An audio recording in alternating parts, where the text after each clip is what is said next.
Pertama, zakat fitrah untuk tahun 2026 ya, itu sudah ditetapkan melalui keputusan wali kota. Besaran zakat fitrah 2026, 1447 Hijriah. Di Kota Bau-Bau resmi diberlakukan. Pemerintah menetapkan nilai berdasarkan bahan pokok, baik beras maupun jagung, sebagai acuan pembayaran masyarakat. Ditemui sejumlah awak media, Rabu 4 Maret 2026, Asisten Pemerintahan dan Kesejahteraan Rakyat Setda Kota Bau-Bau, Laode Aswat, menyampaikan penetapan besaran zakat fitrah tahun 2026 sebagai pedoman pembayaran masyarakat. Di tahun 2026 atau 1447 Hijriah ini, pemerintah dalam rangka memayungi tentang kondisi harga di lapangan yang tidak stabil, maka pemerintah memberikan keputusan untuk pembayaran zakat tahun ini itu ada 4 kategori, ada kualitas 1, kualitas 2, kualitas 3, kualitas 4. Maksudnya kualitas 1 ini mungkin kita nggak bisa artikan bahwa beras yang mahal harganya lah kira-kira begitu, atau beras premium. Yaitu kualitas 1 itu 16.000, kualitas 2 itu 15.000, kualitas 3 itu 14.000, kualitas 4 itu 13.000. Nah, ini artinya masyarakat silakan memilih sesuai dengan yang dikonsumsi sehari-hari. Karena juga kita misalnya makan konsumsi beras kayak kita misalnya SPHT, kurang lebih harganya begitu. Tidak akan pas betul, tapi pemerintah memayungi itu. Nah, di samping beras juga pemerintah tetap membuka ruang untuk zakat jagung. Bahwa sekarang ini mungkin hampir masyarakat sudah tidak ada yang mengkonsumsi jagung, tetapi pemerintah berkewajiban memberikan payungnya. Sehingga kalau ada masyarakat ya zakat jagung, ya itu sudah kita berikan payungnya, sehingga itu kita tentukan 8.000 ini hasil survei.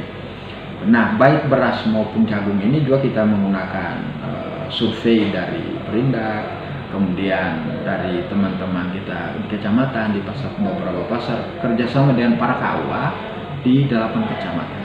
Sehingga kemarin disepakatilah dengan harga yang nilai yang tadi.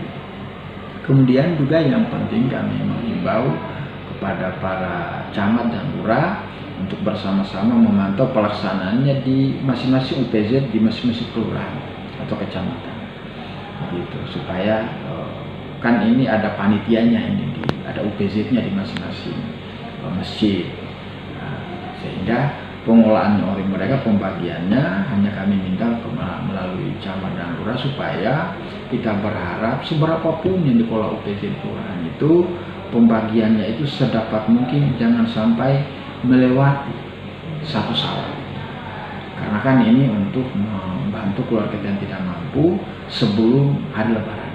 Nah, ini kami upayakan melalui para camat dan lurah supaya tidak juga melakukan intervensi atau menghimbau para pengelola supaya paling terlambat hanya satu sudah diserahkan atau dibagikan kepada keluarga kita yang berhak. Itu juga penting. Karena itu sekali lagi kepada para camat dan lurah untuk memantau di masing-masing masjid yang ada di wilayah masing-masing. Itu intinya kira-kira. Dengan ditetapkan harganya tadi, apakah untuk persatuannya itu per liter atau? Kan harga tadi ini per liter dia kan.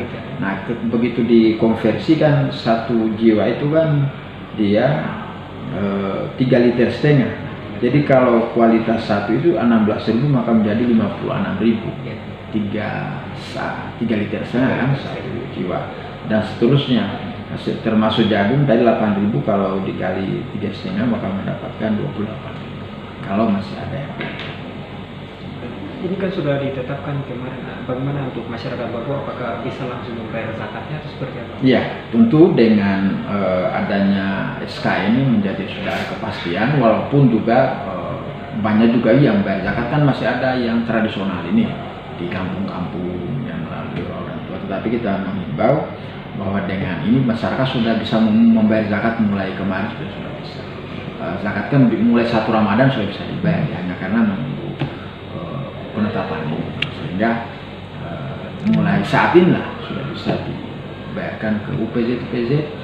Termasuk juga kita mengimbau di kantor-kantor pemerintah kan di hampir kantor pemerintah kan sudah ada penunjukan sebagai UPZ, sehingga juga mereka kalau ada tugas zakat supaya diterima, kemudian di pengaturan diinformasikan dengan Basnas. Ya. Berarti untuk UPZ ini sudah standby di lokasi-lokasi? Ya, untuk di kecamatan, di masjid kelurahan, masjid kecamatan, kelurahan maupun di masjid lingkungan.